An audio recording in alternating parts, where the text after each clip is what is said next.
ಎಲ್ರಿಗೂ ನಮಸ್ಕಾರ. ಗರಿ ಗರಿ ದೋಸೆ, ತೊಂಡೆಕಾಯಿ ಚಟ್ನಿ, ಶ್ರೀಖಂಡ. ಆಹಾ! ಈ ಸುಲಭವಾದಂತಹ ತೊಂಡೆಕಾಯಿ ಚಟ್ನಿಯನ್ನು ಅತ್ಯಂತ ರುಚಿಕರವಾಗಿ ಹೇಗೆ ಮಾಡುವುದು ಅಂತ ಈಗ ನೋಡೋಣ ಬನ್ನಿ.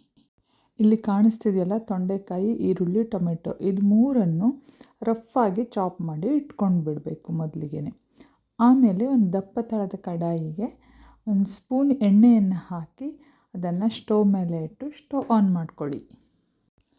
ಆಮೇಲೆ ಎಣ್ಣೆ ಸ್ವಲ್ಪ ಬಿಸಿ ಆಗ್ತಾ ಬಂದಮೇಲೆ ಅದಕ್ಕೆ 1 ಅಥವಾ 1.5 ಚಮಚ ಕಡಲೆಬೇಳೆಯನ್ನು ಹಾಕ್ಕೊಳ್ಳಿ.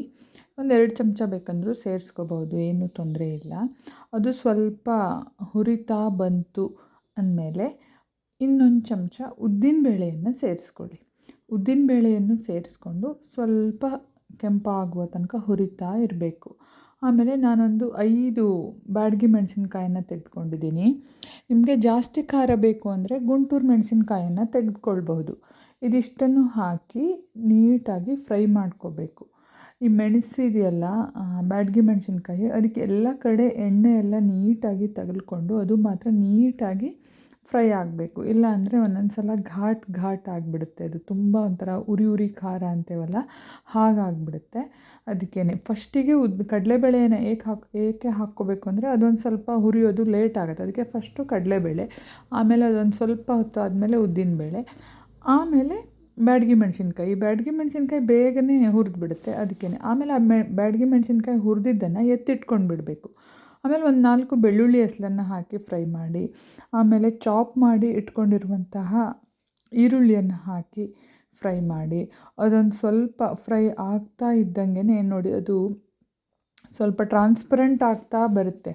ಅಷ್ಟಾಗೋ ತನಕ ಫ್ರೈ ಮಾಡಬೇಕು ಈರುಳ್ಳಿನ, ಇಲ್ಲ ಅಂದರೆ ಅದರ ಘಮ ಹೊರಗಡೆ ಬರಲ್ಲ. ಅದು ಫ್ರೈ ಆದಮೇಲೆ ಚಾಪ್ ಮಾಡಿ ಇಟ್ಕೊಂಡಿರುವಂತಹ ಈ ತೊಂಡೆಕಾಯಿ ನೋಡಿದ್ರಲ್ಲ, ಈ ರೀತಿ ಸರ್ಕಲ್ಲಾಗಿ ಚಾಪ್ ಮಾಡಿ ಇಟ್ಕೊಂಡಿದ್ದೀನಿ ರಫಾಗಿ. ಆಮೇಲೆ ಟೊಮೆಟೊ ಇದೆಯಲ್ಲ ಅದನ್ನು 2 ಒಟ್ಟಿಗೆ ಹಾಕಿ ಈ ರೀತಿ ಫ್ರೈ ಮಾಡ್ಕೋಬೇಕು. ಇದು ಸಾಫ್ಟ್ ಆಗುವ ತನಕನೂ ಫ್ರೈ ಮಾಡ್ಕೋಬೇಕಾಗತ್ತೆ. ಅದಕ್ಕೆ 1 ಚಮಚ ಅರಿಶಿನ, ಇದು ರುಚಿಗೆ, ಆರೋಗ್ಯಕ್ಕೆ ಎಲ್ಲದಕ್ಕೂ ಸಹ ಒಳ್ಳೆಯದು. ಆಮೇಲೆ ರುಚಿಗೆ ಎಷ್ಟು ಬೇಕೋ ಅಷ್ಟು ಉಪ್ಪು. ನಾನು ಇದಕ್ಕೆ ಹುಣಸೆ ಹಣ್ಣನ್ನು ಹಾಕಿಲ್ಲ, ಏನಕ್ಕೆ ಅಂದರೆ ಟೊಮೆಟೊ ಹುಳಿನೇ ಸಾಕು ಇದಕ್ಕೆ ಅಂತ. ನಾನು ಇದನ್ನು ಮಾಡಿರೋದು ದೋಸೆಗೆ. ಸಪೋಸ್ ನೀವು ಅನ್ನಕ್ಕೆ ಮಾಡ್ಕೊಳ್ತೀರಾ ಅಂದರೆ ಒಂಚೂರು ಹುಣಸೆ ಹಣ್ಣು ಬೇಕಂದರೆ ಹಾಕ್ಕೊಳ್ಳಿ. ನೋಡಿ, ಒಂದೇ ಒಂದು ಶೇಂಗಾ ಅಂದರೆ ಕಡಲೆ ಬೀಜದಷ್ಟು ಬೆಲ್ಲವನ್ನು ಹಾಕಿದ್ದೀನಿ ನಾನು ದೋಸೆಗೆ ಮಾಡ್ತಾ ಇರೋದ್ರಿಂದ.